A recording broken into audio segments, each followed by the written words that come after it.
ហើយគឺសំដំណេកបាញ់ចុកជែករួចអុចបា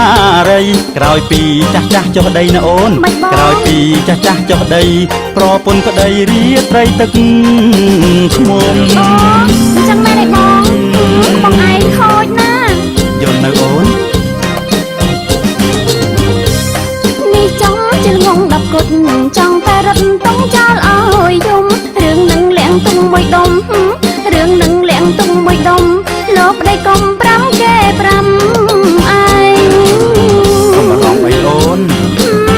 បងមិនត្រូវប្រាប់គេទេណាហ្នឹងហើយ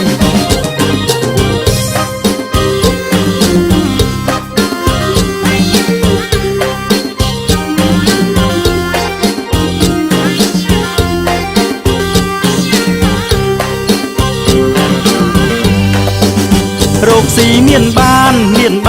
គិតអានដែរទេកុំឲ្យខ្មាស់គេ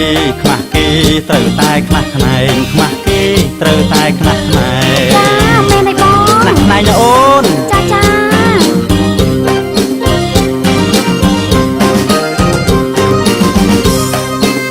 បងជាកូនប្រុសដើមទ្រូងនោះចំនួន5ហាត់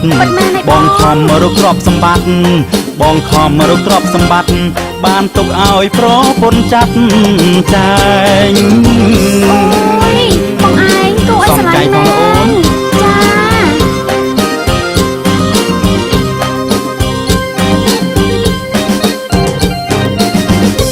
លោកប្តីអើយលោកប្តីអូនមួយព្រោះអូនព្រួយខ្លាចខ្មាំងគេបងនឹងសំផ្ទះសំបែងបងនឹងសំផ្ទះសំបែងឲ្យអូនឯងសប្បាយចិនដាអូយអរគុណបងណាអីទេអូនបងស្រឡាញ់អូនណា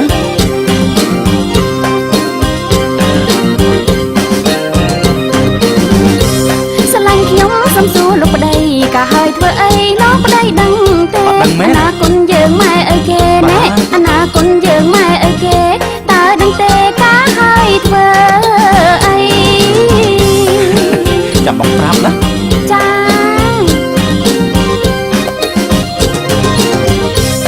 ការហើយគឺសំដំណេកបាញ់ចុកជែករួចអុចបារីក្រោយពីចាស់ចាស់ចុះដី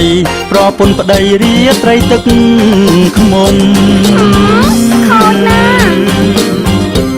មែនណាអូននេះចង់ជិលងង10គុតចង់តែរត់តុងចោលអើយយំរឿងនឹងលាក់ទុំមួយដុំណារឿងនឹងលាក់ទុំមួយដុំលោកប្តីកុំ5គេប្រាប់ឯងបានបងមិនប្រាប់គេទេអូនទុកចិត្តចុះណាចាបង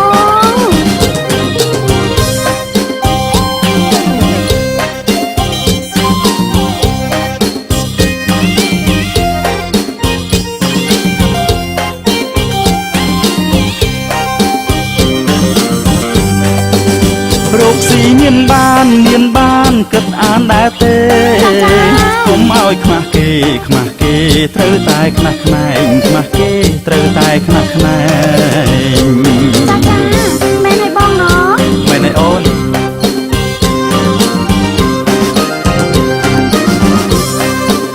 បងជាកូនប្រុសដើមទ្រូងនោះចំនួន5ហាត់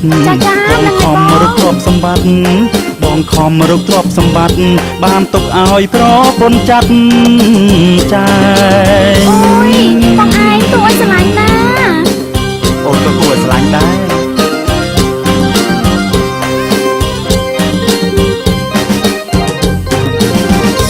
លោកប្តីអើយលោកប្តីអូនមួយព្រោះអូនព្រួយខ្លាចខ្មាំងគេ